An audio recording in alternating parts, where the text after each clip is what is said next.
Hello all, welcome back. Welcome to the 5th day session. Yes, hope you're all able to listen me. Yes. Yes. Yes, great. And we have Jeevana here, your Assistant Director, Tourism Promotion Bureau. So we'll start off with his words again. Jeevana, over to you, please. Good evening, everybody. Today is the 5th day of this 8-day Ramayana program. After doing this for 4 days, I have several inquiries from different parties in Sri Lanka asking why you encourage to learn Ramayana for guide lecturer. Actually, every Indian child, every Indian start to learn Ramayana from his childhood. Therefore, they know very well about what Ramayana is. Hello. Yeah, we are able to hear you, Jeevana, please. If we talk about the Ramayana characters in different manner, the confidence of the tourist about the guide lecturer will get destroyed. It will be a problem. And therefore, it is vital to learn what Ramayana is. Actually, there are so many research centers around India who are doing Ramayana research. We don't need to dive that deep, but we should know what Ramayana is, and the best is not to talk about Ramayana when you describe a site. You have to describe the site with the legend and the connectivity of this site to Ramayana. Never go to make opinions about Ramayana widely, because King Ravana is a great king who is found in our legend, and Lord Rama is a god for the devotees. So we don't need to make opinions about this Ramayana epic, but we should know the characters and the flow of the Ramayana story. So today I think Bala will describe another 2 or 3 sites, which will be I think, what are the sites, Bala? Today we're covering many. We will be majorly will be covering the Ramasetu. Okay. So that will be the priority one. What we'll be covering today. So along with that, few smaller things also will be covering about Usangoda, all this stuff, the airports of Ravana. We'll be covering Ramboda, Ravanaboda. When we talk about this Ram Setu, it's a very good, it's a nice attraction, but now it is little bit hard to visit Ram Setu, because there are several approvals to be taken before visiting the Ram Setu, and you have to you have to hire a Navy boat to go there. Private boats can't move around this Ram Setu because due to different matters, security matters, and also due to different matters. So, but we tried several times to open up this bridge from Rameshwaram to Kalimannar.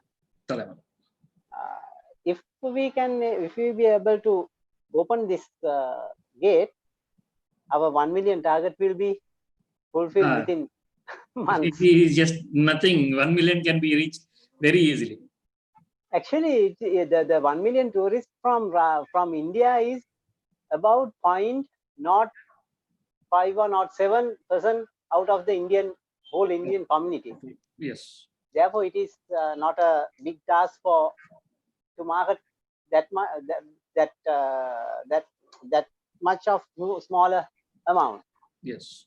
So, but anyway, our target is to take these 1 million tourists within 3 years. We have done as a tourism promotion bureau, we have done a action plan to take this 1 million, and we will start our promotional program within soon after this COVID situation get relaxed. I think now Bala, you can start your. Sure, Jevna. Thanks a lot. Thanks a lot for that nice intro. I'll just start the presentation today. And we have many interesting sites coming up today. So we'll be discussing all those. And guys, I hope you're all liking it. Just give me a minute. I'll just set my screen. Yes. I'm able to see at least now I'm able to see 4 people. I'm just setting it.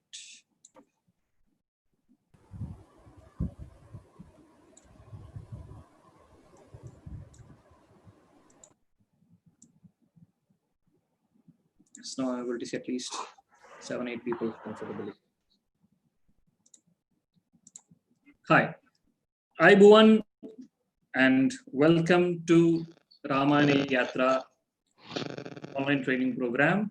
Myself, Bala Sankaratri, the author of My Name is Ravana, popularly known as Ravana, Sri Lanka's version of Ravana. There is some disturbance coming from someone. Some mic is on. Please verify.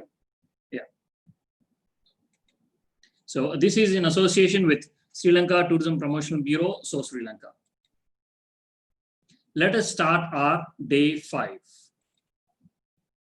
So when we're starting day 5, it is very important. So we need to see what is happening, what we have learned all this while, and then proceed to the next level. So let us recap what you have learned on the first, second, and third day. What you have learned on the first, second, and third day, let us see once again. We had the class intro and the guidelines of the classroom. Those continue to be the same.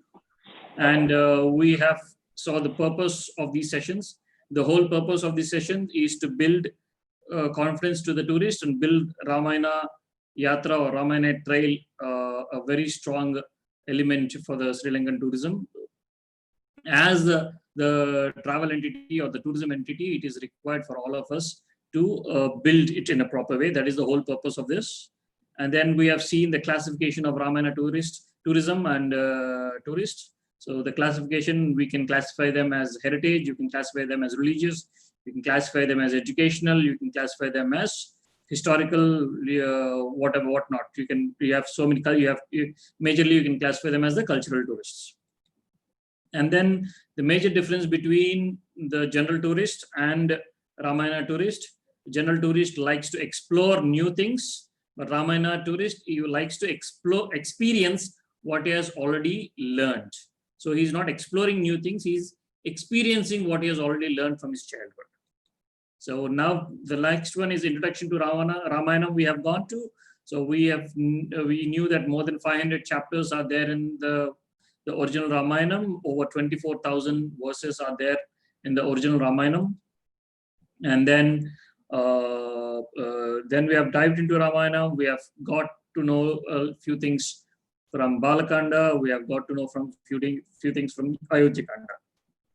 The very purpose of running it a little slow on Balakanda and Ayodhyakanda was for you to understand what are the things what Indians, especially Indians, otherwise globally who follow Ramayana, knows about Rama. You need to know about the characteristics of Rama before, when you're talking to those pilgrims or tourists who are coming, who like Rama a lot. You need to know about those. That's why we went a little slow. And in Ayodhyakanda, we came to know why Rama and Sita have ended up in the forest. And then you saw the My Name is Ravana teaser on your WhatsApps. And the introduction to Ravana is given. You came to know he has so many things to say. He is extremely versatile. You have seen the birth chain of the Ravana.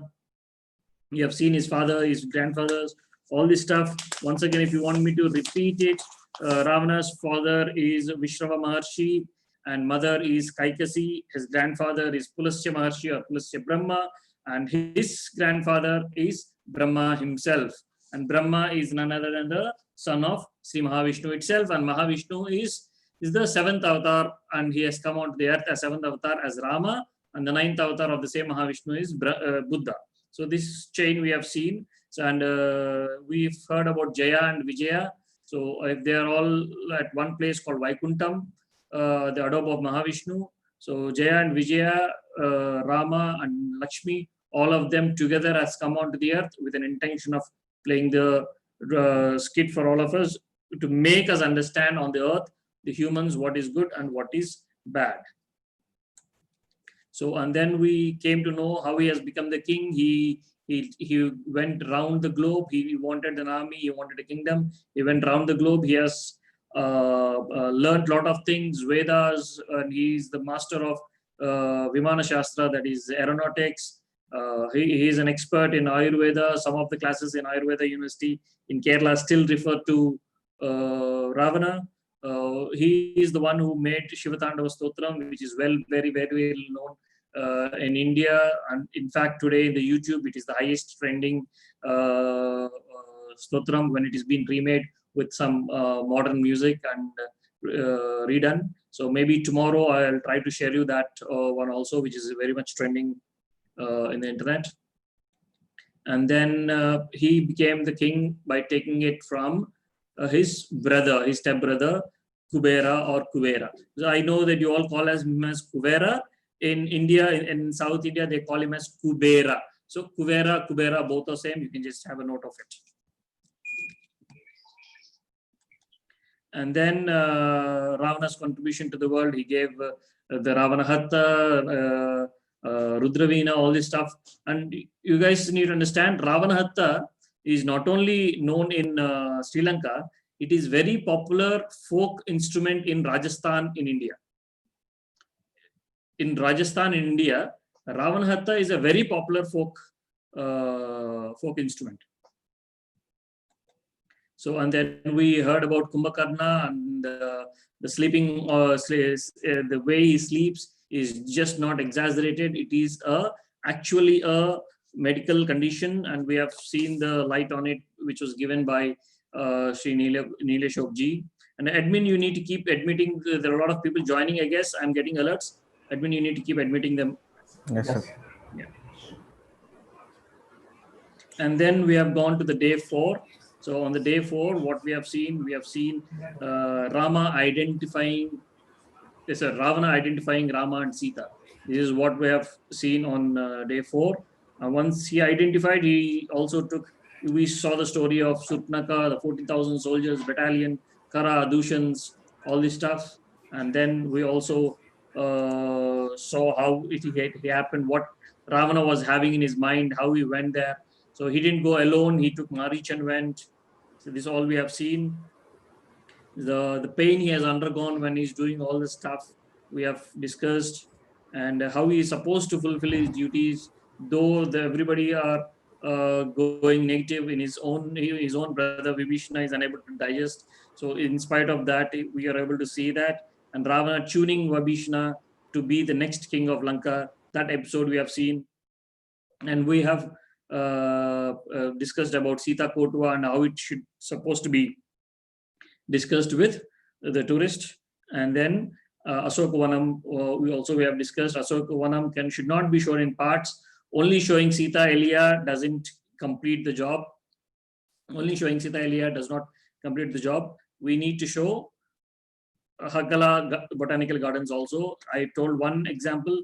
It was Ravana's garden at that time. Even today, a part of it is still maintained as the garden by the Sri Lankan government. That is something very interesting to be expressed to the public. And we also discussed about the tree under which Sita Devi was sitting when Hanuma has come. It is called Sishpa Vriksha. It is not called Ashoka tree. So a lot of Indian tourists, because of that confusion after the Ashoka has come, they start getting confused with Ashoka tree and Ashoka Vanam. So Asokam means Asokam, means no sorrow. So that Vanam, that our garden is supposed to be so beautiful that sorrows doesn't come in. So that's the reason, with the intention of keeping Sita in a happier mood, or at least to a certain level to console her, Ravana has put her in Asoka Vanam, Asoka Vanam. So because so many tourists keep asking about the tree under which Sita sat, what is the tree, all this stuff. So I've seen, when I've come a couple of times to Sri Lanka, I've seen a lot of people, including the priest there, started searching there somewhere in the behind the woods. So those are all not true. Let us be open to the tourist. See, that was Shishpa Vriksham, which was being discussed in Valmiki Ramayana. Today we don't know how Shishpa Vriksham actually looks like. It might be somewhere in the woods, in the behind. Later on, this all area has become the tea gardens. We don't exactly know how Shishpa Vriksham used to be there. It might have been somewhere in the woods, but this is the place, and this is the place where the garden is being maintained. That's how. Let us be open to the tourist, and let us be more relevant to the tourist. And today we are going to the sessions. So Vibhishana has reached Rama, and Vibhishana and Rama became friends, and they started building up the plan, what's to be done, what's not to be done. So how the war has to happen, all this stuff is getting discussed. And today and tomorrow you will be seeing that there is a lot of contribution from Vibhishana as well. If Vibhishana was not on Rama's side, Rama might have not won the war. It was so crucial. And this particular element of Vibhishana being on the part of Rama, there are many scenarios where Vibhishana was helping Rama, because it is very difficult for a commercial element to show all those incidents. There is another story which picked up in the television sets and the YouTubes on the movies, and we'll discuss about that also, because your tourists will keep asking the questions on that as well, because most of your tourists also might have not read the complete Ramayana. They might have watched it in the television sets, movies, etc. So now the element of we're starting off with the legendary structure. I'll try to read out few things from my book also. So now they have to build the bridge. So how if it is one person, Hanuma somehow managed to flow over the sea and went there, met Sita Devi, exchanged the identities, all this. But the entire army of Rama cannot do the same. Entire army of Rama cannot fly over the sea like how Hanuma did. So they need an alternative plan, how to build the entire, how to go to the other side. So these people have all come to this place, and they are now discussing how to go there. And then they find an extraordinary civil engineer in their team. He's called Nala. Nala is the actual name of the person. His assistant is Neela. Nala and Neela were the two people who engineered this bridge between India and Sri Lanka. That's the reason it was initially called as Nala Setu. Setu means bridge. Nala is the name of the engineer. It was not called as Ramasetu before. Even during the time of Ramayanam, it was always called as Nala Setu. It is not called as Ramasetu. Later on, because of the admiration towards Rama, people started calling it as Ramasetu. Originally, the credit is always given for the building of the bridge, not to Rama. It was given to the engineer who made, called Nala. Later on, due to the admiration towards Rama, they have made it as Ramasetu. Actual name is Nala Setu. The name of the engineer is Nala. Okay, and we always see, and we should not. There are certain things you guys need to play very diplomatically. So the stories in the movies and all this stuff, it has come that with the floating stones, this bridge is made, all this stuff. These all have come in the later part of the Ramayanams only. In the original Ramayanam, it was very clearly mentioned. It's at par excellence of civil engineering. So it was mentioned that, and this place is not completely deep.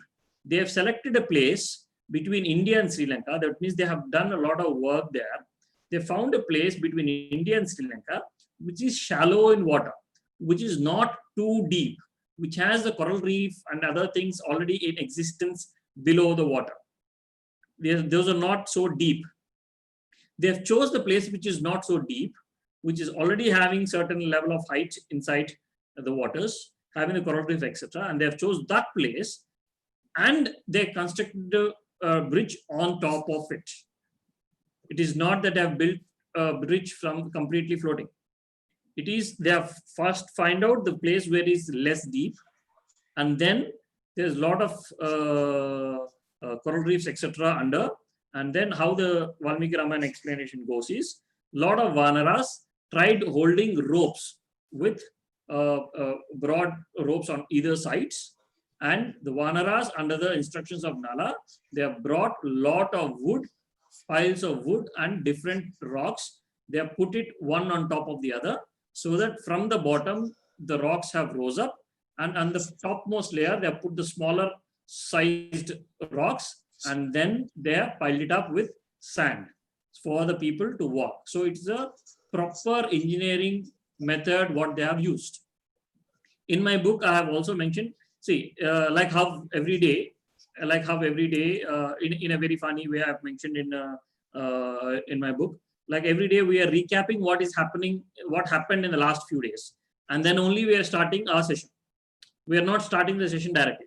At least for a small while, we are recapping what happened earlier and then starting off the session. So now listen, is this Ramasetu, if not exactly the same way, is this Ramasetu is not similar to the proclamation of artificial islands being built in Dubai, Palm Islands built? It's almost the same way. They are adding more rocks and more sand on top of it and filling the gap from the bottom and then making the artificial islands. It is almost the same technology what even during the time of Rama they have made it. So it is more like the proclamation thing. Even in Colombo there is a city extension happening, right? This is also happening in the same way. So it was done. But there are, when it comes to Vanarasena, one beauty is they are not in hundreds, they are not in thousands, they are in millions of people. Millions and billions of Vanarasenas have come. So there is a huge amount of workforce, and they have built the bridge in, can you guys guess how many days it might have taken for them to build the bridge? It took only 5 days for them to build the bridge. It was so rapid fast, and you will be seeing what happened going forward. They built it in just only 5 days. I'll just refer it from my book, a few points. So it is Ravana who is saying, is speaking. This is how I mentioned in the book. So when the spy has come to Ravana, and he says like this, and Ravana is telling to you, I got the news that it was Nala, an excellent civil engineer's idea to build a bridge, and the same was executed under the wish of Rama and the governance of Sugriva. Nala came up with the technology to construct the big bridge at rapid speed and simultaneously progress the army towards the island. His engineering excellence and teamwork made them cover close to 1/3 of the distance.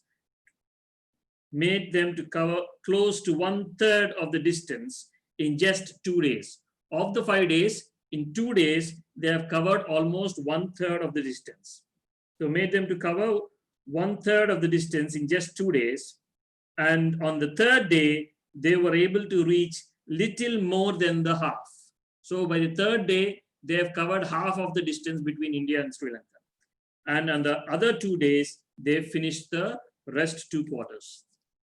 This is a small write-up from, I've just read it out from my book.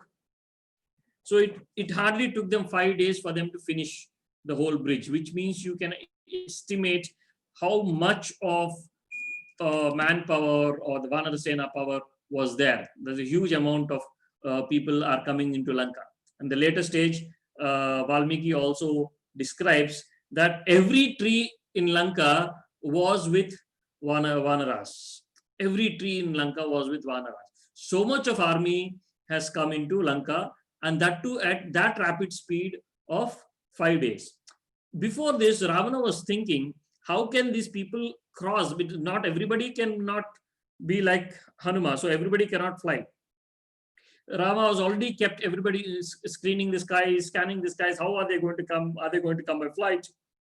How is it possible? Are they going to come by boats? If they come by boats, it is easy to demolish, and it's not that easy for all of them to come by boats. Ravana was all planning, but this is something which was unexpected. All of a sudden, they built a bridge, and building a bridge at unexpected amount of speed.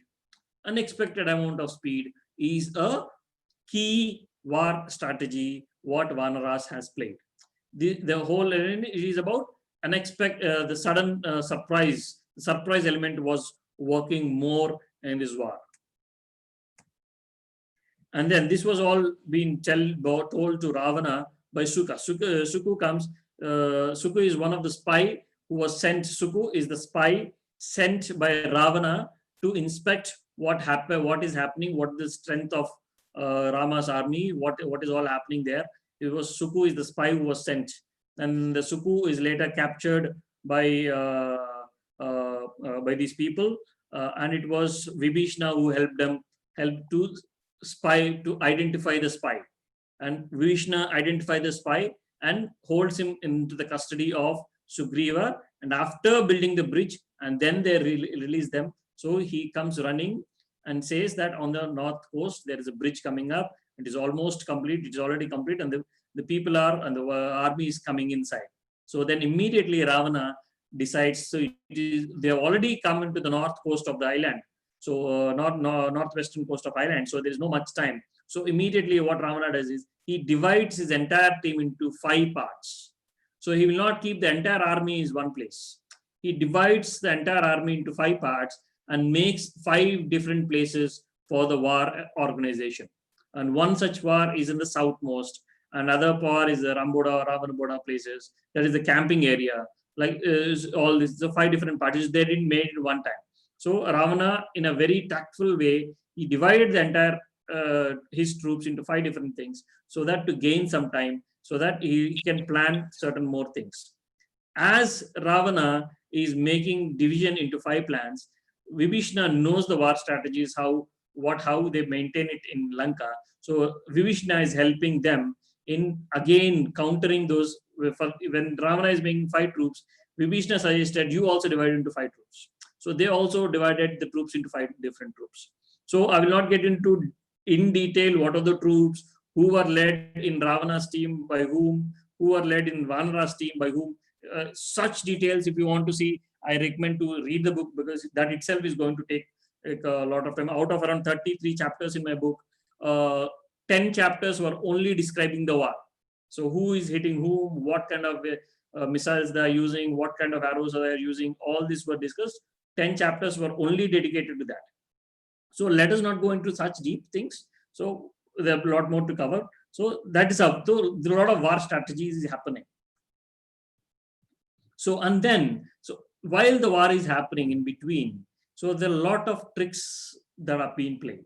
So at time, what happens is Ravana. So if Sita is convinced, listen carefully. If Sita is convinced that Rama is dead, even before the war broke, if Sita is convinced that Rama is dead, even before the war broke, and accepts to continue her life in Lanka, which means Rama is lost even before attempting the war.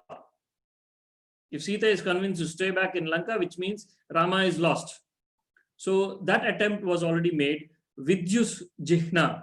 Vidyus Jihna is a beautiful musket maker who makes the same images of muskets maker. So Ravana asked to make Vidyus Jihna make a same face like Rama, bring that head as if he's really bleeding, as if the blood, make a fake head of Rama. So Ravana, Vidyus Jihna at a distance holds the fake Rama's head, and they show that to Sita and see that is Rama. Rama is dead. That is how they try to show, and Sita is very much falls into sorrow and she tries. Ravana couldn't see the sorrow of Sita. Ultimately, he knows the background, what is happening. So he couldn't see the sorrow of Sita, and so he just goes away. And then Trijata. Trijata is the daughter of Vibhishana. So Trijata comes to Sita and consoles. So don't worry, this is all just Maya. It's just a myth created by Ravana to you, to you. So don't be worried of. So it is not Rama. Rama didn't die. So there are a lot of Vanaras and a lot of army is coming. There are a lot of things I'm hearing outside. So which means there's a huge amount of army. If it is true that Rama is passed away, that army might have gone back. So the army has not gone back. So Rama is likely to be still alive. So please don't worry. And it is Trijata, Vibhishna's daughter, who consoles Sita. Trijata was always with Sita. So always, whenever Sita is falling into depression, it was Trijata who is supporting her all the time. And then comes Kaikasi. Kaikasi is the mother of Ravana. So Kaikasi comes. Now Kaikasi comes and explains. Kaikasi doesn't come alone. She comes along with the two old ministers, two old retired ministers of Ravana's father's time. He comes with Malyavanta and Avigda. Malyavanta and Avigda. They're the two old ministers of Ravana. So she comes along with those two ministers and tells, my son, so I'm getting a lot of questions. A lot of women are coming to us. A lot of women are coming to me and sharing their thoughts. So they're all worried. They're all worried. So that their men, if they go into the war, will they come back or not? So their men in the family, they're all as soldiers to you. If the war breaks, it is not only loss to the opposite side, it is a loss to both of us. So a lot of life loss will happen at our end also. So that means a lot of our women will be husbandless. A lot of our women will be, a lot of our children, kids will be their fatherless. So why don't you think once again? So, and even here she says, even now it is not the late time. Why don't you send Sita away? Why don't you send Sita away? Because if there is an element of compromise, there is still the element of compromise is still open. So the opposite side is still open. They have sent repeated number of times. Compromise request was sent many number of times. Even the society knows. Now it is better to send them off. If at this point, Kaikasi also says, you have so many women around you. They all have come, seeing, admiring your handsomeness, admiring your things. But this one lady is not like that. So why don't you send her off? She also suggests. And the same thing Malyavanta suggests. The same thing Avigda suggests. So in spite of all the three suggesting, Ravana keeps silence. He doesn't say anything. So what Ravana keeps thinking behind is, earlier when during the Kishkinda Kanda, the Vali and Sugriva's fight was there. So I skipped it wantedly because that itself is a longer episode. So I skipped that element for you. So when Vali has abducted Sugriva's wife is Ruma. When Vali abducted Sugriva's wife, in the society, there was no much revolution or no much issues. This kind of emotional touch was not there. But now, when Rama did with Sita, this difference is coming, which means from the stage of not unable to identify what is good and what is bad, from the stage of unable to identify what is good and what is bad, now the people are able to identify what is good and what is bad. The many people have not objected when Vali abducted Sugriva's wife, but when I abducted Rama's wife, people are objecting, which means the people who took it casually, now they are taking seriously. People are understanding. The level of thinking in the people is changing, which means the purpose of me coming is happening. That is what, and I'll try to read some more paragraphs. Let me find, just give me 1 minute, guys. I'll try to read that also for you.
Yeah, I'm reading it out like this. Ravana is telling, so what could I have said?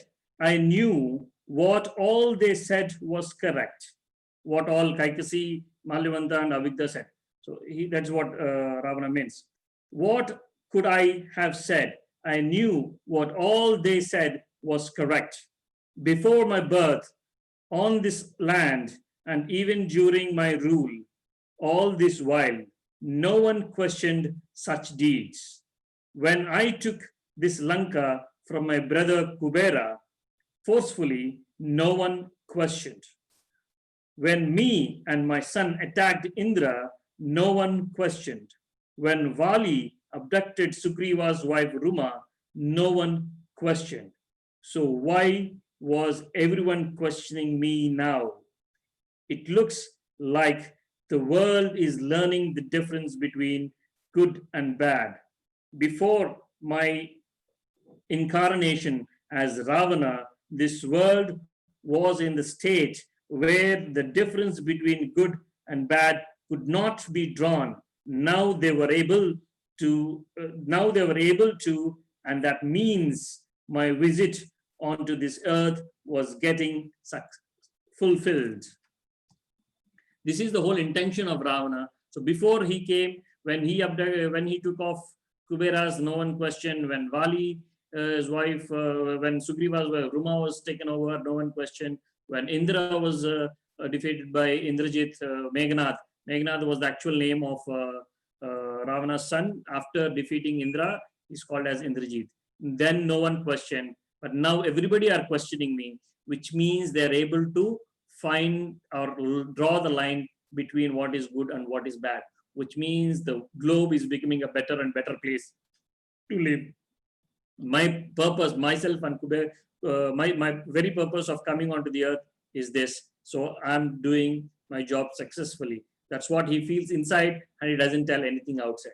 And as he's not speaking anything, Kaikasi, as the last words, she says, my son, if it is so, if my son, if you're not listening me, you have made up your mind, you're not going to change your mind, I can make it out from that. So in case if you are going to die, if in case you are going to die, remember my son, if you are going to win, it's all fine. But if in case you are going to die, my son, I cannot see you dying. Remember that I will die before you die. That's what his mother says, and goes away. And then Indrajit. So if you see in Valmiki Ramayana, maximum amount of war happened between Ravana's army and Rama's army was actually made by Indrajit. That is Meghnad, son of Ravana. Majority of the war is actually done by Meghnad. In fact, in Valmiki Ramayana itself, they mention Indrajit was so powerful in war. Defeating Indrajit is more difficult. That's how the narration happens. So, and it was a great fight happened. And then at one particular place, Indrajit uses a particular astra, that time's weapon called Nagastra. It's more like binding the people with the snakes. So it is Nagastra, and both Rama and Lakshmana are captured numb. They become numb and fall down. They didn't lose the consciousness. To some level, they lost the consciousness, but they are still speaking, but they cannot move their hands, they cannot move their legs, they are just fell down. So, and no one is able to understand how to get rid of it. And then this Garuda comes flying from somewhere else and says, when the minute the Garuda comes, that Astam is being released, Rama and Lakshmana becomes normal, and Garuda says, Rama, don't ask me all my details. All I can say you is that I know you, and let me go away. Let me go away. Garuda only discloses that his name is Garuda. What is he and how is he related to Ram? Garuda doesn't disclose at that point in time. If you go to the mythology, Mahavishnu's vehicle is Garuda. Mahavishnu's vehicle is Garuda. So, and even Indonesia keeps its airlines name as Garuda Airlines. So Garuda comes. So Indrajit itself has captured Rama and Lakshmana once. So it is Garuda who helped them to get out of it. And then the war continues. Very huge amount of war happens. So a lot of people die on both the sides. All the things are happening. So and then as the fight continues, so very strong fight is happening. And then Ravana thinks, let me go also to the fight. A lot of people are dying on both the sides. Ravana feels, let me go on to the other side. And yesterday someone asked the question, does Rama also know his birth secret? Someone has asked the question. So it is not directly told in Ramayana that he knows the birth secret, but there is an indirect hint we can find in Valmiki Ramayana here. For that we are coming. Just observe, listen carefully. So Ravana feels, okay, a lot of people are dying. Let me also go show the because just I want to, I know the final destination, but still that doesn't mean that I have to lose easily. I will show the real hardness of my power. I will show the real hardness of bad, and then I will finally get achieved to my my ultimate aim. So I know that I'm going to die today. I may or not come. So, but before dying, I'll give a tough job to Rama. I'll give a very tough job to Rama. He goes there. So he's mentally prepared. Ravana is mentally prepared to show the goodness to the people. So, and he's going with an intention that he's going to lose his life. Remember, see what going to happen on the war field. He goes to the war field. So he's assuming that, okay, today I'm going to end my life and I'm going to finish my life as Ravana, and I'll become one more step closer to get back to Vaikuntham as Jaya, my actual, in my actual form. I'll get an opportunity to go back as Jaya. He's thinking in his mind. Then when he gets into the war, what happens? As he's hitting, he can see it is this day when Rama sees Ravana for the first time. Oh, majestic, fabulous. These dialogues come from Rama with Vibhishana. Your brother is so beautiful, so handsome, he's so glorifying. All this comes on this day. What Nilesh Yogi said, all those things come on this particular day. And then Ravana sees Rama at a very far distance. He needs to cover so many people. So I recommend to read the book, because there are so minute details of how the war strategies are used, what kind of missiles are used. But if we come to the point, so Ravana almost collapses. I mean, Ravana makes Lakshmana almost collapse. Lakshmana once again faints. Lakshmana is almost dead. Lakshmana is no less, okay. Lakshmana is almost dead. He fainted. So now what to do? Then immediately Hanuma jumps in, gives a very hard thunderbolt in his chest. Ravana falls aside and wakes up immediately and gives a compliment to Hanuma. That is a very good punch. And then actually Ravana was trying to take Lakshmana and go back into the fort. So at that time Hanuma comes, hits Ravana very badly in his chest. Ravana immediately recovers and says, that's a good one. And then Hanuma helps taking Lakshmana back from them. He hands it over to the other Vanaras to do for the first aid to be done. As they are supporting other Vanaras are supporting Lakshmana, then Ravana is back on his chariot, on his golden chariot. Then Rama comes in. Then the war strikes between Rama and Ravana. There's a huge amount of arrow exchanges, missile exchanges happening between both of them. And Rama is not having equal amount of height as required, because Ravana is in the chariot, Rama is on the ground. He's not having the equal amount of height. Hanuma helps Rama in putting him on his shoulders, and the fight continues. The exchange of arrows continues for a long time. And at certain stage, Ravana's chariot, the top umbrella with the flag falls off. The chariot wheels falls off. The connection between the chariot of the horses, donkeys, and the chariot gets broken. So the whole chariot is down, and Ravana falls down. So now Rama is on Hanuman's shoulders and Ravana is on the ground. Ravana is expecting the next arrow could take my life off. He is ready for that. Next arrow may take my life off. He is ready for that. At that point, Rama doesn't kill him. He says, you go, get prepared and come back again. You go, get prepared and come back again. Ravana goes back in a complete shock. It is a mere easy way to finish me off. Why did Rama not kill me? It's the last moment. He can just, he has dispersed so many arrows. One last arrow, if he has made, I might have been dead. But why didn't he not kill me? He didn't kill me. He says, all your weapons are gone now, or your chariot is gone now. You go back and come tomorrow. Why should he do that? He might have just released one more and I might have dead. So what happened? What happened for them? Why did Rama not kill me? Is there something what I am missing to do? Is there something what I have to do is missing? Which means Vishnu is saying that I'm missing something. What is that I'm missing? Then when he goes back, when he's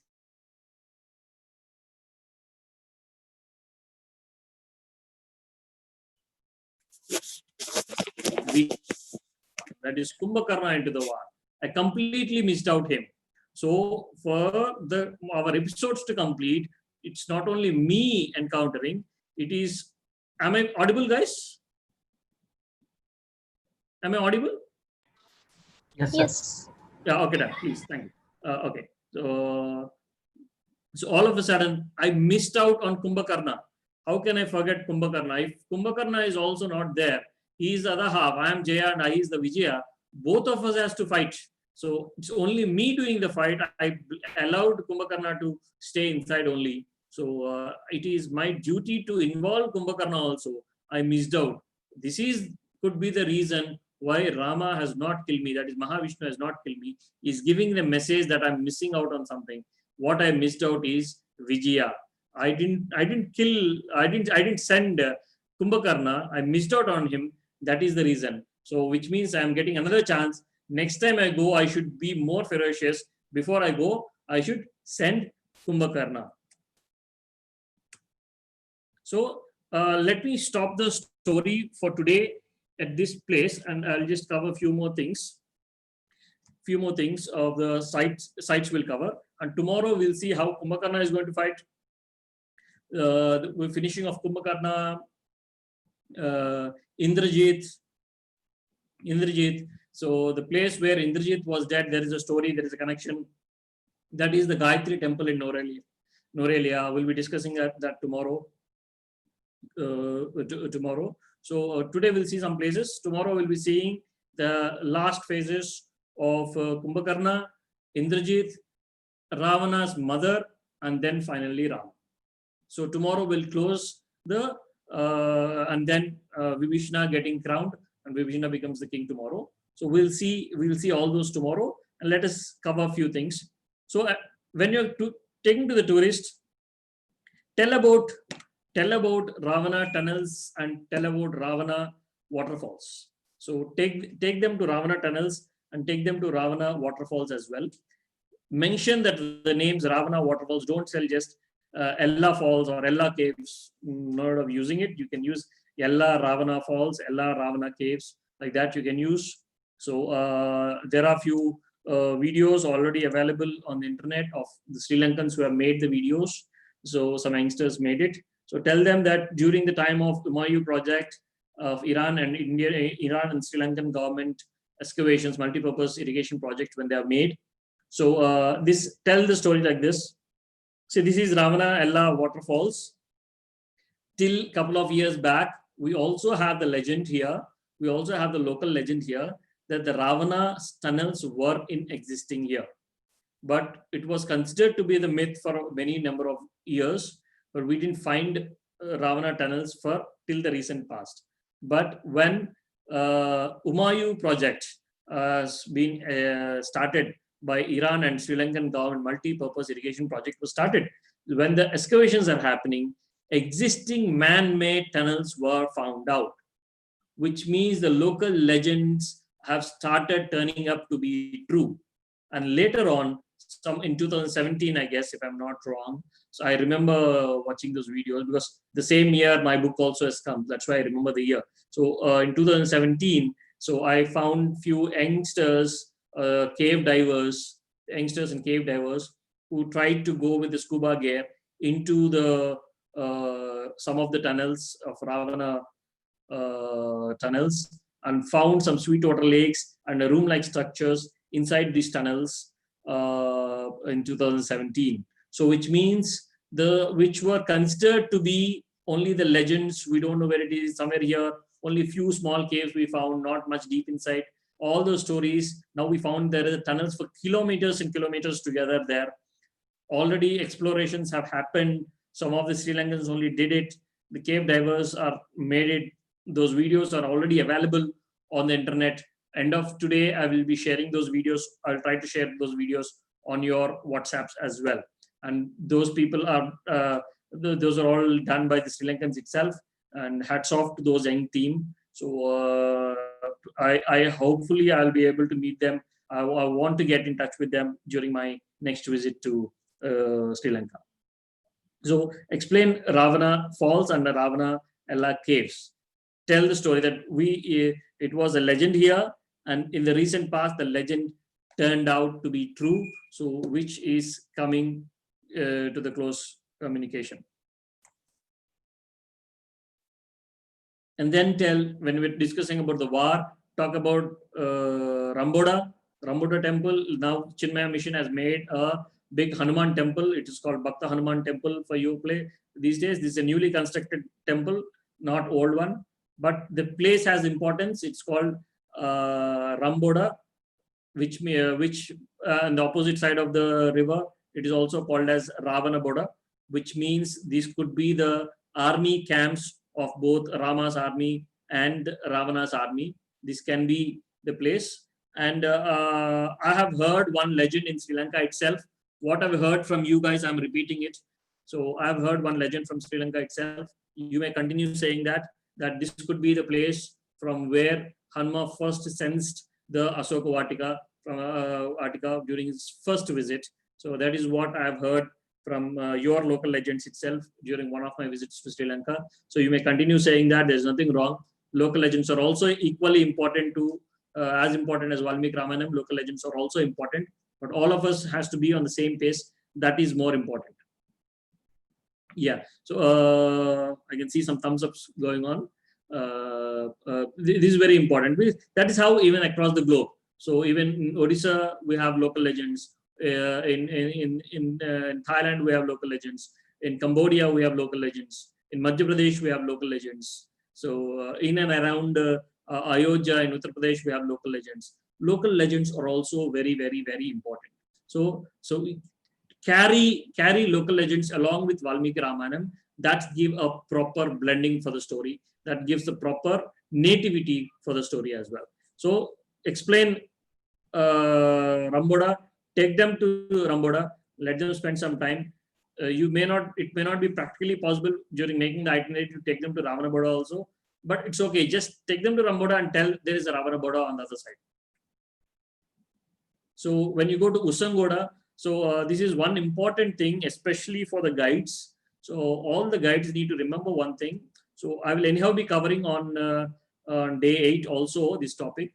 Guides, when you're taking to Usangoda or any other place, in fact, including Sita Elia temple. So don't take the tourist just like that to that place. So on the day before, try to join. So suppose you are having a 8-nighter package or a 9-nighter package, 7-nighter package if you're having. So which means you're also traveling with the tourist. For all, you're spending time with the pilgrims and tourists for 6 nights, 7 nights, 8 nights with them, right? So on the day before, make sure that you maybe during the time of dinner, sit with them just for about 5-10 minutes, explain them what is that they're going to see next day. So don't keep it till the last minute. Don't put it as a surprise. explain them what is that they're going to see tomorrow. And when you're explaining what they're going to see tomorrow, explain how it is going to be also. I'll come back to Sita Ilya temple. So that is Ashok Vanam. So in Indian movies or in sets, in dramas, the Ashok Vanam is shown in an extreme lavish way. In an extremely lavish way. Okay, which has a beautiful garden, extraordinary constructions around, gems and jewels, everything. That's how they show it in the Indian movies, or that's how people got habituated seeing Ashok Vanam. Now, just imagine if you don't tell how it is going to look like. It is a small temple and there is a garden. Assume you're not taking to the garden and only showing that small temple. And you're making tourists to travel for about 4 hours, 5 hours of journey. And you're not explaining how it is going to be. You're not preparing the audience. So what happens? The tourist will start assuming the things to be. He may be assuming that he will come to a huge, massive temple. That will be what in the Indians' mind. They will be expecting a massive temple there, or a huge structure, or a huge garden, like how they see in the movies, how they're habituated to see. So a day before taking them to Sita Ilya temple, itself disclosed there is a garden, a beautiful garden. You show the garden, they'll be very happy. But you show this temple, there is a small temple, man. Don't tell it's a big temple. Just we have a very small temple. So even tell them it's okay. Tell them the parking place is also very difficult. It's a small temple. So we have Rama, Lakshmana, Hanuma, Sita Vigrahas are there. We have old set of Vigrahas, old set of statues. And we have the new set of statues with the sentiment of not worshipping the Vigrahas or Murtis with the damaged figures, my damaged features. Those are kept aside and the new figures have been prayed today. So we don't know from who has installed these Vigrahas or Murtis. So and we are praying, prayer is going on since many years. You can tell in the Ashok Vanam stories, everything you can tell. But just prepare the audience, prepare the tourist on the day before itself that they are going to see a small temple. If you don't say, we are going to see Ashok Vanam, we are going to see Ashok Vatia, we are going to Ashok Vatika, and if that was continuously narrated, and by the time they reach there, in the minds of the tourist, they might be assuming a huge, massive temple like Tirupati temple or like some other temple. They'll be assuming it in a huge way. So that will make how much ever efforts you do, end of the day, tourist will be disappointed. So to avoid that, give them the clarity before itself. On the day before, spend 5-10 minutes during their dinner time or when you're departing. Just give them what they're going to see tomorrow itself. So they will be mentally prepared for that. Likewise, when you're taking to Usangoda has two parts. One is Usangoda is also considered to be one of the war zone, and also considered to be one of the airport zone. So because of the war zone, it is considered, you can tell this narration. So Sri Lanka was never having the nuclear technology, but this particular area around 450-500 acres is completely washed off. Nothing is growing there, and the soil out there is very dark. Maybe it is very similar to that of the Hiroshima and Nagasaki in Japan, where nothing is growing there. It's very similar to Hiroshima and Nagasaki. There, after the nuclear explosions happened, nuclear bombs were used. So Sri Lanka never had the nuclear weapons, but there is a link in Ramayanam. During the time of Ramayanam, this missile, small size missiles similar to the nuclear weapons were used during the time of Rama and Ravana Yuddha. And because of some of those used here, this land might have become unvegetationable, and we are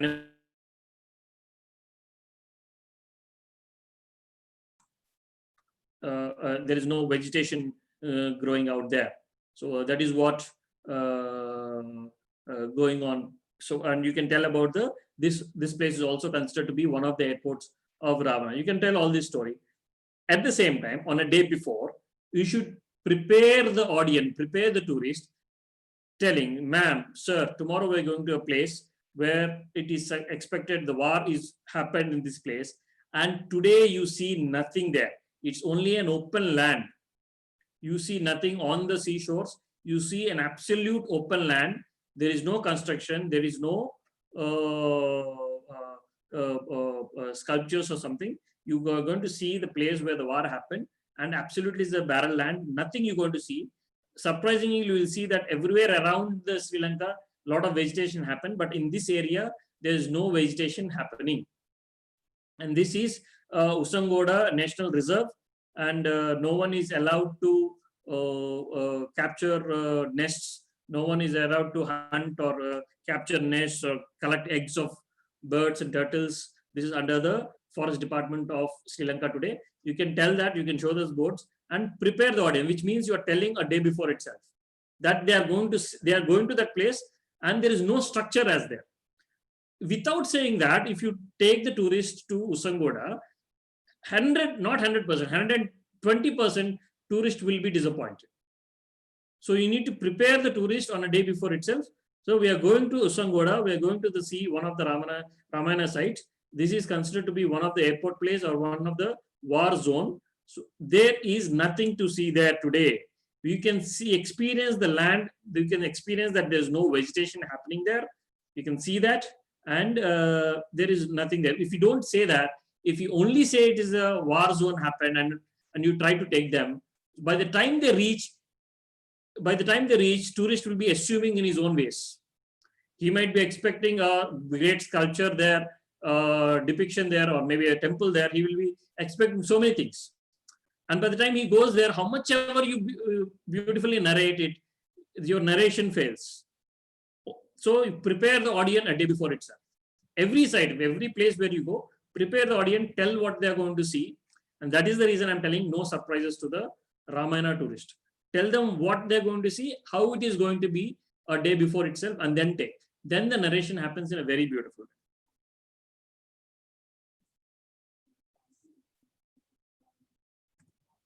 So you can talk about all the Ravana airports. You may not be able to take to all the airports. Whatever is possible, you take it in the trail. And when we're discussing the itinerary, we'll come back to that. But whatever is happening, you take it. You take it to Varagantota, you take it to Variapola, you take it to Gurulapota, the aircraft repair center. In Mahingana, I think there are 2 Variapolas in Sri Lanka. One is Mahingana and one is at Matale. So you can take them to Totopola Konda, Hotton Plains, take them to Usangoda in the down south. Or if you are unable to take them to all in your itinerary, it is not fitting to the itinerary. We'll discuss the itinerary also. If it is not fitting to all the places, but at least talk about all those places. Talk about all the airports. Take them to one or two, but talk about all the places. So coming to Istripura, what is Istripura? During basically the word Istripura has come from Stripura, that later on become Istripura. What is Stri? Stri means women. Stri means women. Pura means area or place or village. Istripura is derived from Stripura. Okay, so Hanuman has already come. He knows where Sita Devi is there. He already knew the place. The war is already there. A lot of opposition army has already come. So there is a scare. There is now safeguarding Sita is also very much important to Ravana, because when an attempt has come that Ravana may be losing the war, one of their own people in the troop also, because of the hatred, they may kill Sita off. It not only Ravana or someone else has to kill.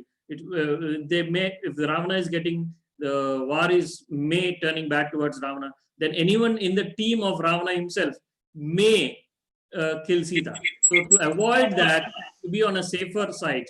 So to avoid that, to be on the safer side.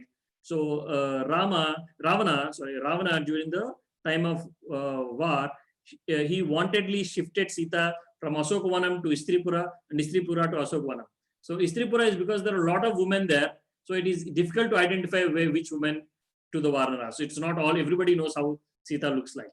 So Ravana tried to put Sita among so many other women so that it becomes difficult for the opposite army to identify Sita Devi. He keeps shifting from one Ashokvanam to Istripura and Istripura to Ashokvanam. Then about coming to this chariot path and Sita Tear Pond. Someone is asking yesterday also. I want to tell that coming to the chariot path and Sita Tear Pond. See, we in Valmiki Ramayanam we do not have any line which refers to Sita Tear Pond. It is a local legend again. So that doesn't mean you need to remove it. You explain Sita Tear Pond. You can take to them, take it to Sita Tear Pond also. Tell about chariot path also. So, but tell them. So, madam, we have it to the tourist. We have the local legend that this Sita Tear Pond is formed with the tears of Sita. So you tell it and you openly tell this is our local legend. This is a local story what we have in us. So we're not referring. If the customer or if the tourist asks, is it do you have any reference in Valmiki Ramayana? Earlier I told so many references in Valmiki Ramayana. So this doesn't have a reference in Valmiki Ramayana. So let us not get into the complications. At the same time, let us not lose the place. Tell about Sita Tear Pond and tell it is a local legend what we have connections with it. Tell about chariot path. Tell this is the local legend what we have. This is what the story we have. So your stories are also very important. I'll get you connected to the other people also. So where your stories also will be slowly transformed to the rest of the world. We'll make Sri Lanka a spotlight for Ramayanam. We're trying to do. We'll do it with the Sri Lankan Tourism Promotion Bureau. Like Jeevana said in the beginning. So your Tourism Promotion Bureau is expecting around a million of tourists only on a proper Ramayana Yatra trail. And DMCs, please don't mix leisure with Ramayana Yatra. You can mix anything related to heritage. During the Ramayana Yatra, you want to take to Candy Temple, no problem. Take to Candy Temple also. There's nothing problem. But don't take them to casinos, all this stuff. So keep the heritage tour restricted to the heritage tour itself. So or else that mindset will not happen. So then you talk about Ram Setu and all the DMCs. Think of it when I come to Lanka also, I will be spending time with you. So if you along with the tourism boards come together and plan to open the doors to Ramasetu, it will be really, really, really awesome. So during earlier couple of years back, it was Mr. Indrajit was there. So your Indrajit means not the Ravana's son. There was one tourism director named Indrajit. When he was there, I took the permissions from your local police along with the director Indrajit. I've gone to inspect this Ramasetu. We took some boats and we went to the second sand dune from Sri Lanka side. So it is, my understanding is it is very much possible to take the tourists there with certain precautions, with the Navy permissions, with the local police permissions, with the protection, with the floating gear, everything with proper protection. You can definitely take them, making them stand on a Ramasetu, which will change the entire economics dynamics of Sri Lanka tourism completely. So this is one what DMCs all should think of. So try to take pilgrims, tourists, people who come for Ramayana Yatra to Talaimanar also. And when you go to Talaimanar, automatically you will be covering Tiruketeshwaram temple also. So we'll be coming what is Tiruketeshwaram temple in tomorrow's thing, and day after tomorrow we'll be coming. I think day after tomorrow I'll be coming to Tiruketeshwaram, and I'm explaining the itineraries. So make sure you go to take them to Ramasetu also. So that will help. But before that, you discuss with the tourism board. What I recommend is all the DMCs come together, plan a way you take the tourists to Ramasetu, discuss with the authorities what facilities are required. Ask them; they are very supportive. They're willing to support you all guys. Just that you guys need to go forward. That we want to do this. So do that, and if you are able to take to Ramasetu, which means you are hitting the biggest market in the entire world, and the amount of money what Indians spend if the doors open to Ramasetu will be huge. Ramayana Yatra will no further be a small packages. It will be a leash product or a cream product. It will be a very good product. Okay, and when we'll discuss more in detail when the itinerary is discussed day after tomorrow on the day 7. So I think the videos doesn't play. So I will also send you one video about this Ramasetu made by the Science Channel. Science Channel.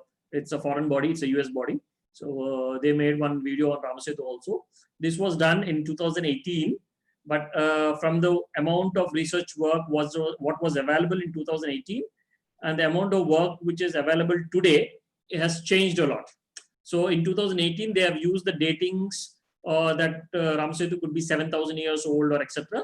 But now in these 2 years, the researchers have penetrated more and more.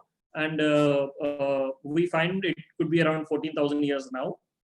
But it's okay. Though it is an old video, you will at least get a glimpse of. So don't commit on the timelines because timelines are still under the discussions on still the research levels. But today we are closely narrowing down to 14,000. Tell that the still research is going on. This is a 2 years old. In this 2 years old, in this 2 years only 7,000 years old discussion happened earlier, and now 14,000 the discussion. This means researches are happening. If the video plays, if you're able to hear the audio, well and good. If you're not able to hear the audio, don't worry, I'll be sending it to you in the WhatsApp.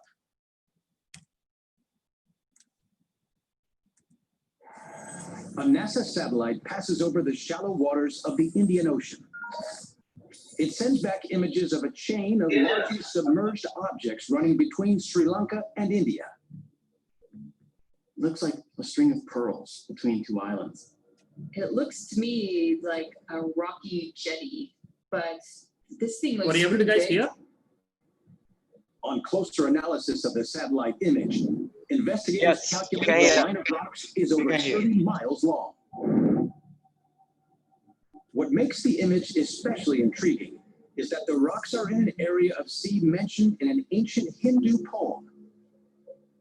A poem which also refers to a magic bridge.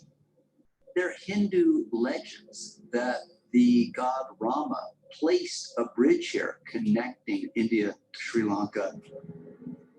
The stones in the satellite image are sitting on something oceanographers call a shoal or sandbar.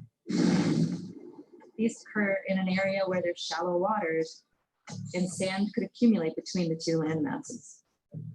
The sandbar may be natural, but what's sitting on top of it is not. This isn't just a simple sandbar. There's objects in here that haven't been eroded away. There are stones that have been brought from afar and set on top of our sandbar island chain. How these stones got here is a mystery. And when a team of geologists date the stones, the mystery deepens. The rocks on top of the sand actually predate the sand. So there's more to the story. Scientific analysis reveals the rocks are 7,000 years old, but are sitting on top of sand that is only 4,000 years old. These results suggest the structure in the satellite image isn't natural, but built by humans. Some scholars believe the ancient texts refer to a time 5,000 years ago.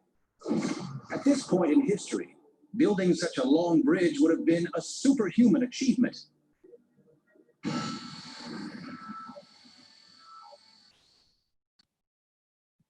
That is a short video. I'll also be sharing it in the WhatsApp for you. And don't stick onto the dates what are mentioned in the video because it's a pretty old video, almost 2.5 years old video. So now the researchers have more changed and more advanced. So I think I am open for the questions. So you want me to play the video once again? I can play it, or else we'll start off with the question and Q&A.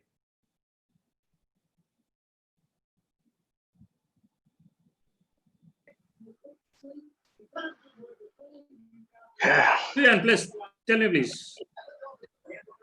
Yeah, my name is Tuan Jamion. Then Jamie, and tell me please. Can you hear talk to me? you? I can hear you. Culture. Please, tell. Yeah.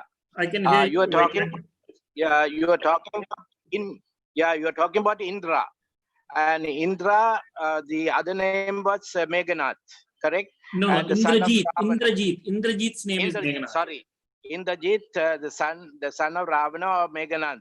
Yes, It's also known as Meghanath. Yes. And actually, he was called Indrajit by Brahma, by God, Lord Brahma, because he defeated Indra in the battle. Yes, That's you're right. with the one who was Indra is to fight with the elephant, the white elephant, with the four tusks. You're right. Perfect. Yeah, and what happened to Meghanath or Indrajit during the war? That we're covering tomorrow. Tomorrow. Okay. Yeah. All right.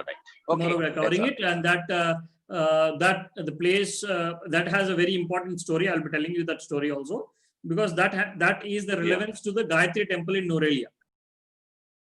The place where Yeah. Gayatri So this temple was battle there in against Norelia, that Indra will be was covering in tomorrow. India. Pardon? All right. And this battle against Indra and Meghanath was in India. Yeah, that is Was in it some the other place. location? Even I'm not Some very other sure where place. exactly happened. Yeah. Even I'm not very sure where exactly happened, but definitely not in Sri Lanka. Yeah. All right. Thank you, sir. Thank you. Hi, sir. Hi, who is that? Can you introduce yourself, please? Hello, this is Nabil. Actually, I'm from a DMC. Nabil from DMC. Yes. Tell me, Nabil. Yeah, I just have a question that you have mentioned that there are two variables in Sri Lanka, right? Yeah, I heard that there are two variables in Sri Lanka. Yes. Okay, so there is a place called Danigala. Your voice is very feeble. Can you? Earlier it was louder. Can you Yeah. can you hear me now? Yes. Now tell me. Okay, there's a place called Danigala. Okay, so we call it as a alien mountain. Okay. So it is close by Sita Kotua. Okay. Okay, so the people used to say that that place was used by Ravana to land the aircraft and to take off the aircraft. So is it a true news or how? So we are not very sure on that part, but the 5 airports what I mentioned, that part you can mention it anyhow. So apart from that, I'm not very sure. One more place, Dunavila, also you can mention it. But what is that you told? What is that? Dandigala. I'm not very sure. Danigala. Danigala. Yeah. Danigala. I'm not very sure about this place. Danigala alien mountain. You can just search this. I'll find out. Danigala. Okay. This one I'm not very sure of. So even I have to look into this subject. Okay. Thanks a lot. Even I've heard a new name today. It's something new for me also. Nice. Thanks a lot, Nabil. Thank you so much. Any more, please? Admin, please keep concentrating. Yes, sir.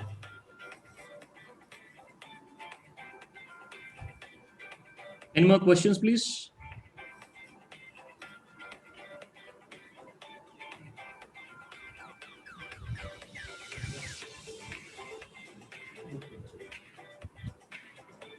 Sir, there is a doubt from the message, sir. Yeah. Doubt is Indrajit died during the war. Yes, Indrajit died during the war. That we'll be discussing tomorrow. And yeah, one more doubt. Madam, please unmute yourself and you can talk. Hello, sir. I'm Kamali again. Who is this? Kamal Abdullah, sir. Kamal Abdullah, please tell me, please. Sir, I want to know what was the language at this time that between the India, that Rama and Sita and the troops, and also Ravana and the troops from our country, that what was the language they communicated? There's again a lot of work going on that, but in general what we have is today we all have different languages, but English is a common language, right? What we communicate. So likewise, it is considered that a lot of languages were there.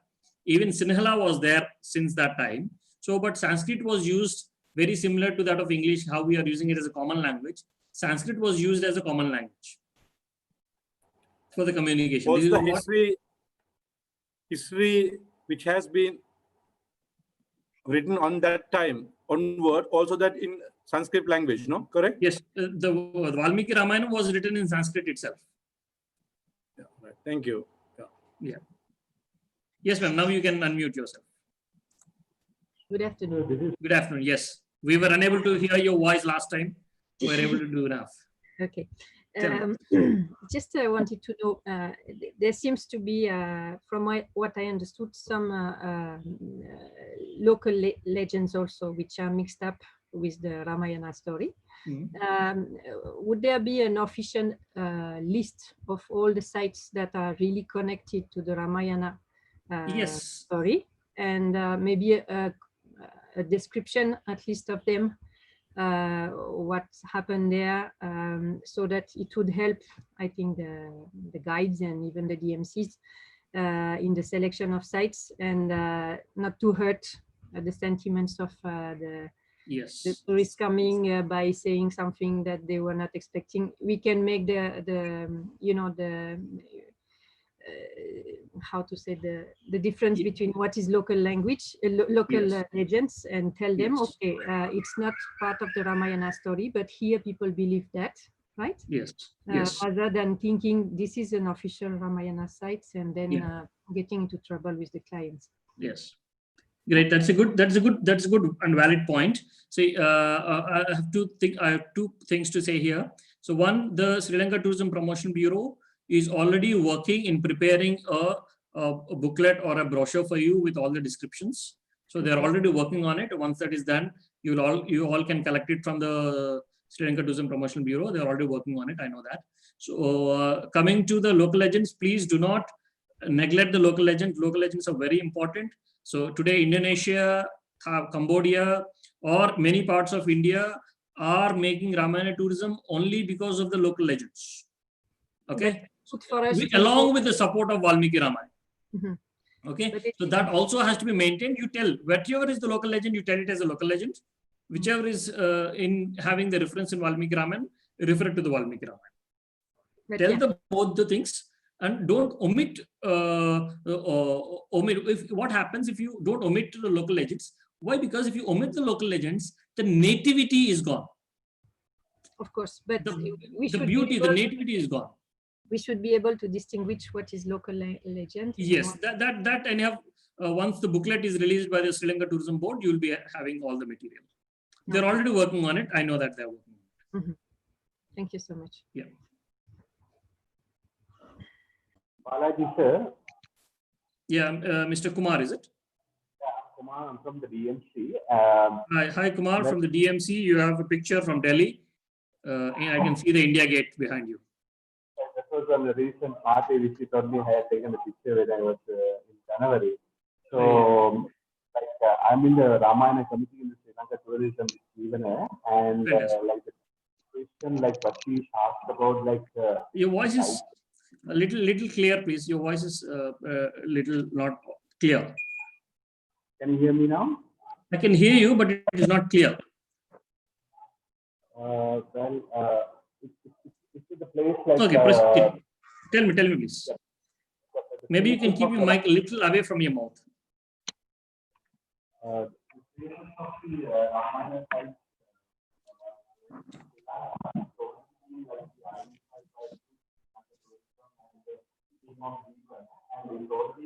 Mr. Kumar, your voice is not audible. Actually, I'm unable to understand. It's only a little sound is coming. I'm unable to understand actually what you're saying.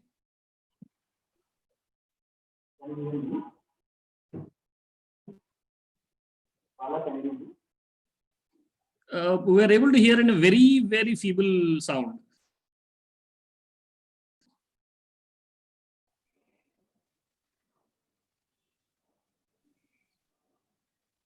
Okay, Kumar, can you just type your question to the admin if you don't mind? There is one alternative what we can do. You can just type the question to the admin. Yeah. In the meanwhile, anyone else?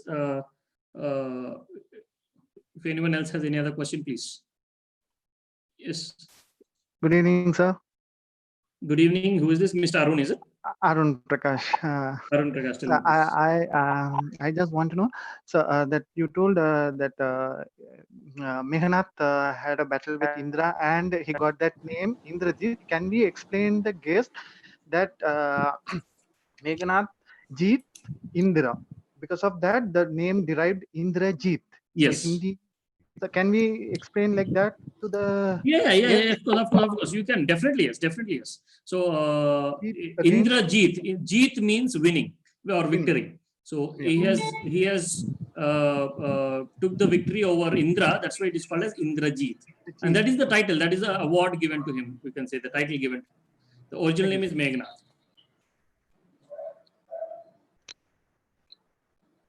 You can tell that, no problem. And Mr. PJM, please unmute yourself and ask.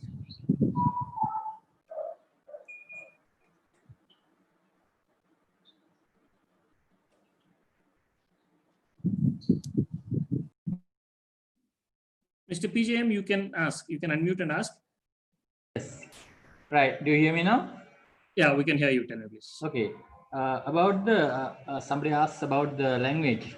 Now, I would like to answer you in this context.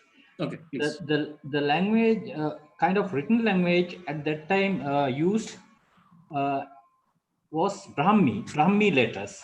You know, Brahmi letters. Brahmi letters. Yeah, okay. Yes, that was the letters or the signs used to record any kind of communication in record purposes. But the language in Sihala Deepa at that time was Hela Bhasha. Hela means the local. All Sri Lankans know the meaning of Hela. Hela Bhasha was the language of communication, and the Brahmi letters were the letters used to record for the record purposes. That's my answer. Great, nice. It's a good knowledge share. Thanks a lot, sir.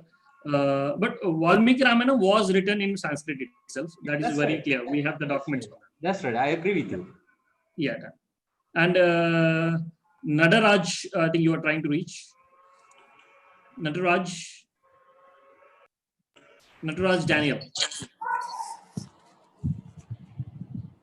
Balaji sir, can you hear me now? Yeah, we can hear. Mr. Kumar, is it? Yeah, this is Kumar. Kumar, I wanted to explain a little bit of explaining of the Ramayana sites place, because like we myself and few of them are in the Ramayana Trail committee in the Sri Lanka tourism. Okay. So we have identified some of the places and we are uploaded in the Sri Lanka travel website. So the people who really wanted to have a look, I think they can go through that. And also some of the, most of the destination management company have uploaded their tour program and itinerary in the Sri Lanka travel. So people, they can refer the sites and the places already in the website. So Balaji sir. Yeah. So you're referring to the you are referring to the Sri Lanka.travel website.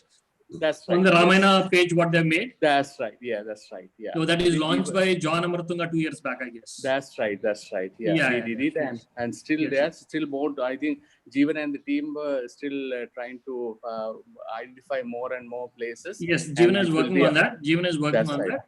So I was also there during the launch time of this page. This page was launched in Bangalore during one of the trade exhibitions. Correct. So there was a press meet also in front of the press. Mr. John Amartunga has launched the site. I was also there at that point in time. I have one question, Balaji sir. With regarding to the places, like now we have a Panja Iswara temple, which is like we believe in, like during our school time.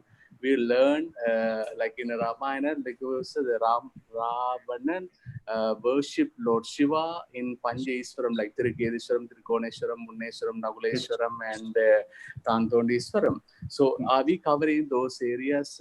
We are covering the 4 lingams installed after killing Ravana with the intention of Brahmahatya Dosham. Ravana is considered a well-learned person. Or a Brahmin or most sacred person. So because for X reasons, Rama happened to kill Brahma, which he feels it's not somehow the Brahmacha dosham is there. Brahmadosham, So, yeah. Brahmadosham is there. So for that he installed 4 lingams.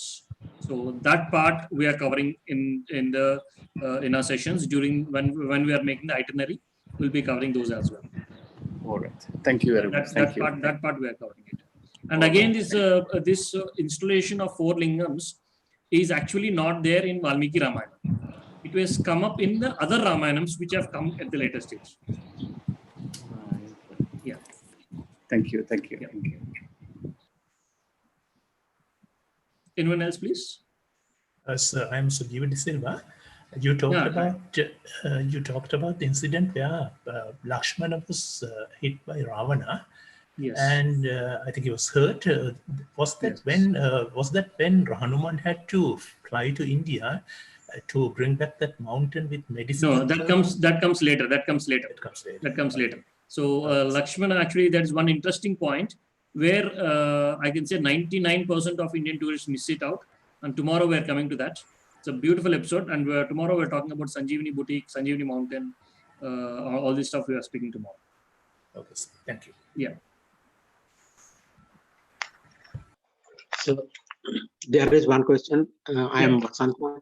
I am Vasanta, a tourist guide. I have heard in Ayurveda in Sri Lanka, the history it says about Pulatisi, Rishi Pulatisi, who presided the famous conference in Himalaya. Okay. And is this the same Pulatisi of Ravana's grandfather? Because he also Ayurvedic scholar and Ravana also Ayurvedic scholar. Pulasya, I'm not very sure about what you're talking. Because in Sri Lanka, in Polonnaruwa, it is also known as Pulatisipura. So that could be a relation. So because I have not been to that place, I have not read the temple records there. There is a statue also in Polonnaruwa, which is a controversial statue. That it is a Parakrambahu or Pulatisi. But anyway, Pulatisi, in your lectures, it says Ravana's grandfather. So grandfather Pulatya. Pulatya. Yeah, maybe later on it came. Maybe later on it has done, but I cannot comment on that. But it is a great information. Even I'll be looking out for if there is some reference like that. It will be helpful for our research also. So, because in Sri Lanka, it says in Ayurvedic history how it started. It was there was a conference of rishis in Himalaya, and it was presided by Rishi Pulatisi, and he was a scholar in Ayurveda, and also Ravana was a scholar in Ayurveda. So maybe there is a connection between these two. There could be. I think Mr. PJ wants to answer on that, I guess. Mr. PJ, please. Yes, that's right. It was Pulasti Rishi. Pulasti Rishi was the grandfather of Ravana, and he was a master of this Ayurveda science. Yeah, correct. Before Ravana. So the same genes carried forward. That's how Ravana became another proven Ayurvedic doctor as well. So it was the same Pulasti Rishi who conducted that conference in Himalayas. It is correct, no? Great. Right. This is something, some good thing what even I'm learning out for, and I'll definitely call you guys. I think Mr. Vasanta, I didn't get your enrollment ID. Enrollment ID, just one moment, sir. It is GSL 9043. 9043. Yeah, and also I have another question. Is it possible for us to get a family tree organized? I mean, family tree. Who is Ravana's grandfather and who is Sita's father? I'll send you the screenshot of that for you. If you can send us in the WhatsApp, it will be very great. We'll send you the WhatsApp. Yes. Okay. Thank you very much. Yes.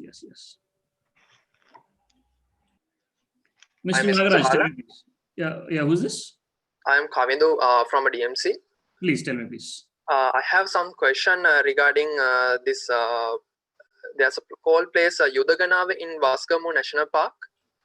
I was referred some article in previous days. I was heard that that's Okay, the Yudaganava is the arena for the final battle between the Rama and Ravana. Is that true? Not very sure, sir. We know that there are a lot of. Test එක. I think Mr. PJB is supposed to නෑ answer. ඔයා කරන්න එපා මොකද මම ඒක වාටින් අයුව විතරයි. පොඩ ඉන්න කෝල් එකක් එනවා.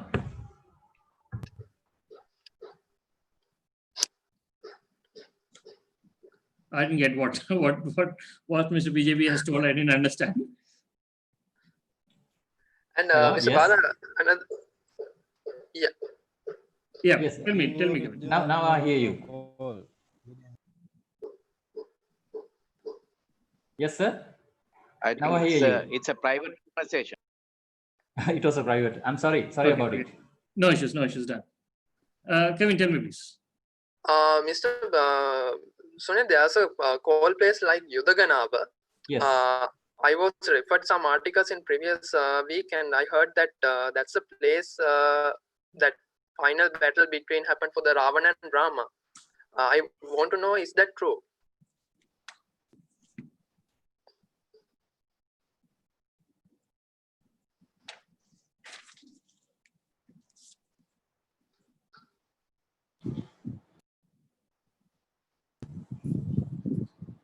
That was the real place. And if you know about Lakegala or Laggala, that was the place from where finally Rama fired that Brahmastra arrow, which made Ravana to be killed. I mean, deep sleep. So all those places are nearby and surrounding. Okay. Okay. And another question, Mr. Bala.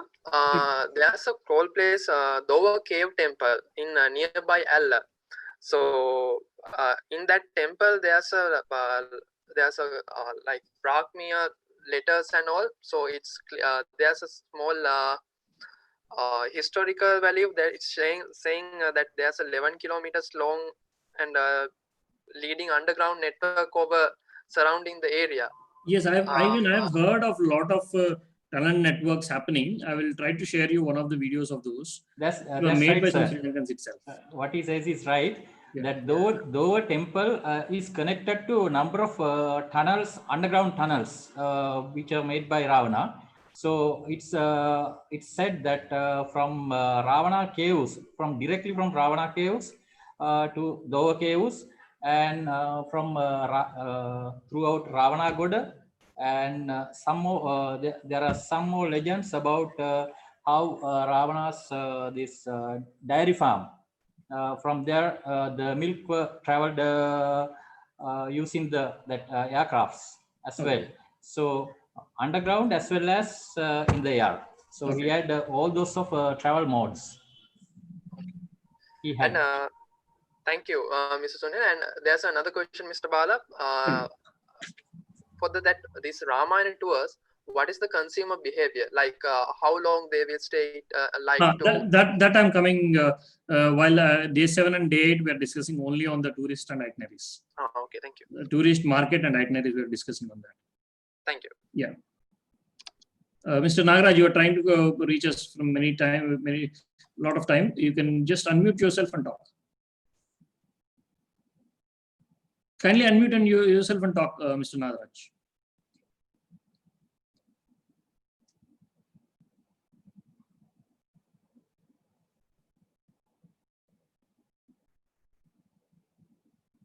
Nagaraj Daniel, are you unmuting?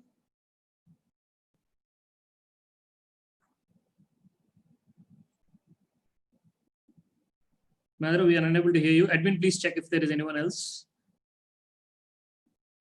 Yes, sir. Malsiri, please. You can unmute. You can unmute and talk, please.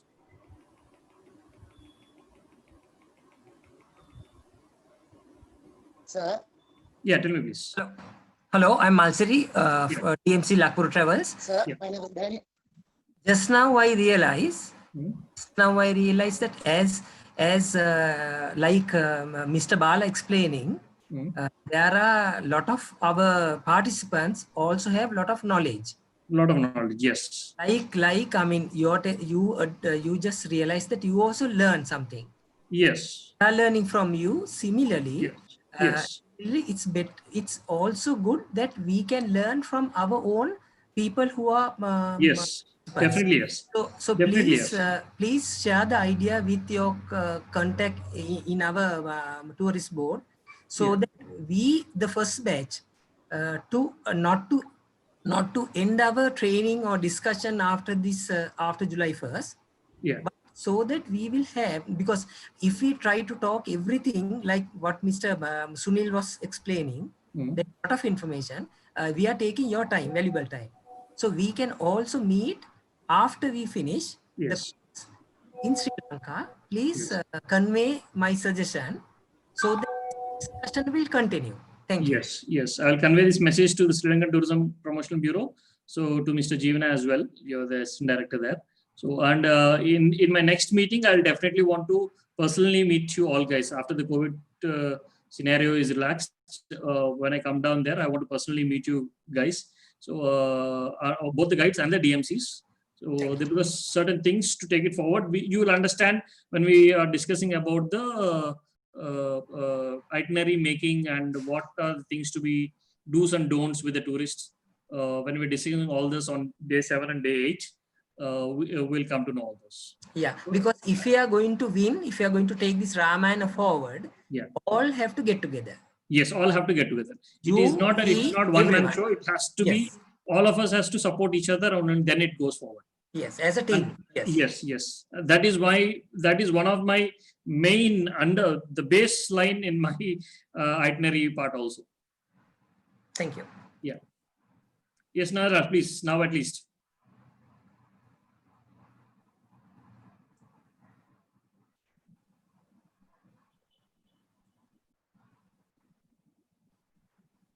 Mr. Nadaraj Dalian, unmute and speak, please.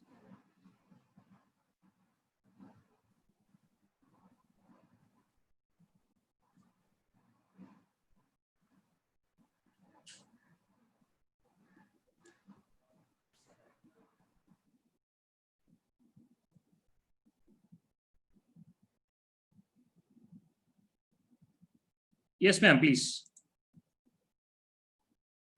Okay. I don't know if it's the right day to ask you this question, but you have created a group on WhatsApp where you send us these messages about the classes and whatever that you want to share with us, but we can't answer this. I know that, yes. Okay. Once the sessions are over, I'll just pass. I will make Mr. Jeevana as the admin of it. So he will take a call whether to allow everyone to discuss on the same group or not. He will take the call on that. Because it would be interesting, yes, to have a group where all the people followed this training could communicate together related to Ramayana or tourism things, so that when we DMC are looking for guides, we can easily pass the message, okay, we have this that day. Yes. But maybe also like some other people were saying, we can share knowledge or articles or whatever is published or regarding the, we have to build our knowledge, all of us. So, yes, the communication has to continue. That is one of the main agenda.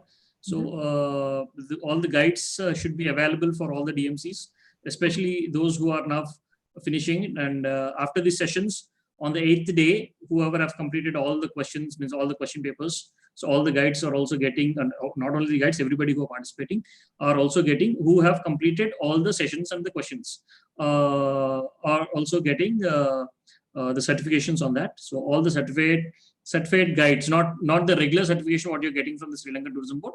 This Ramayana fundamentals of Ramayana training which has happened. So those certified guides are specially considered for the Ramayana Yatra going forward. Okay, thank you so much. Yeah, and we'll make their contacts all available for you. Yes, thank you.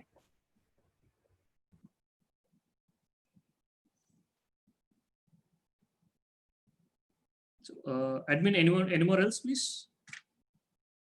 No, sir. All done for the day?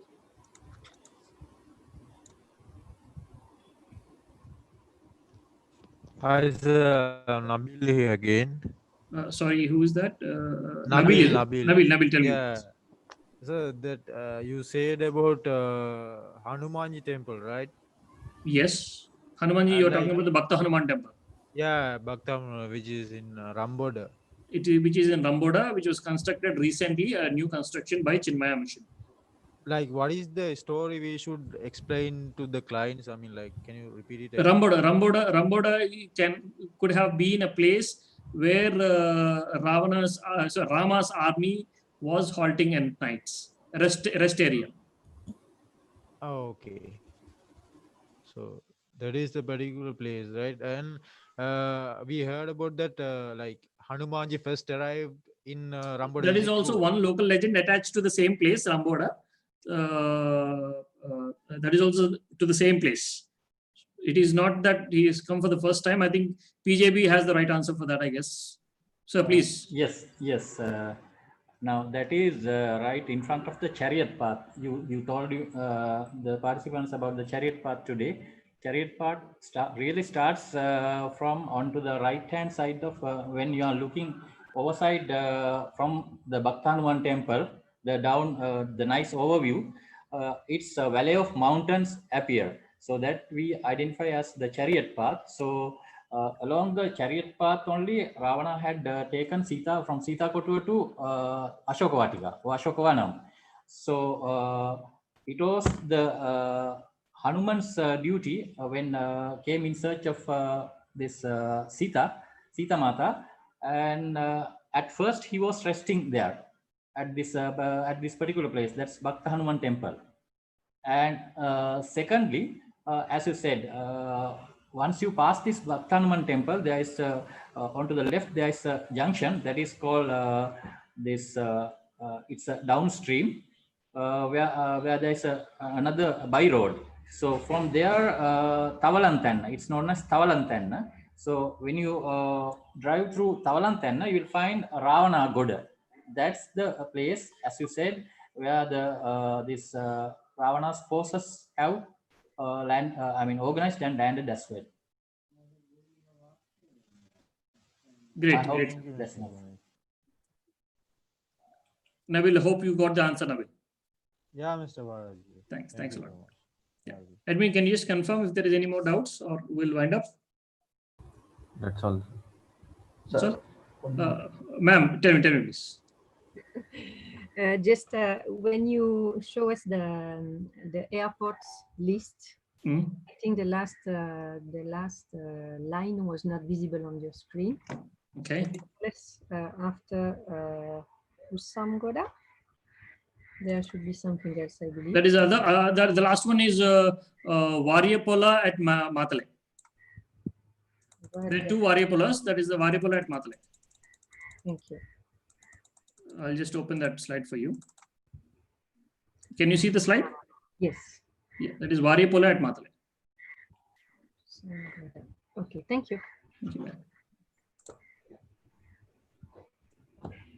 Sir, hello, sir. Yeah, tell me. Varyapola, I'm sorry for the correction. Varyapola is not in Matale. Okay. That's when you drive from Munneswaram temple to towards Kurunagala.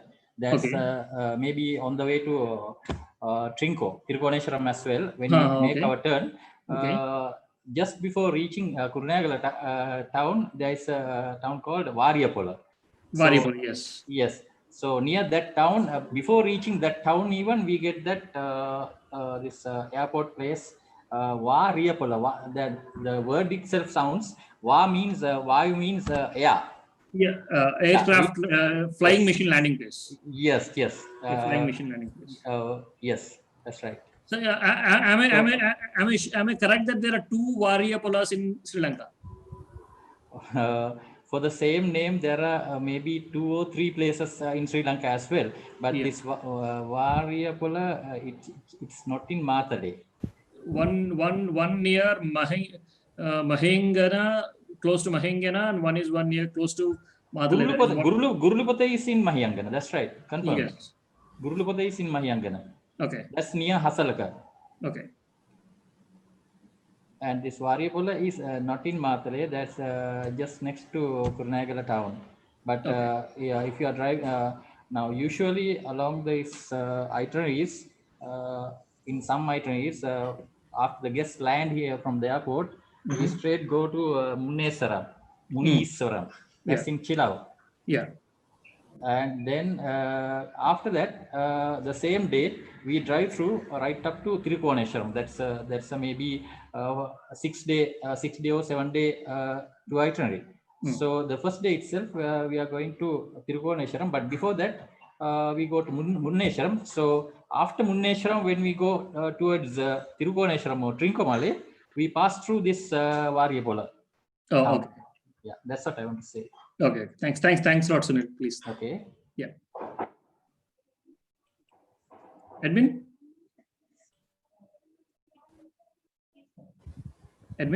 Hello. Yeah, please check Edwin if any more doubts. No, sir. No, okay. Okay, guys, thank you. Ibuan, once again, thumbs up. And we'll meet tomorrow at the same time, 3:30.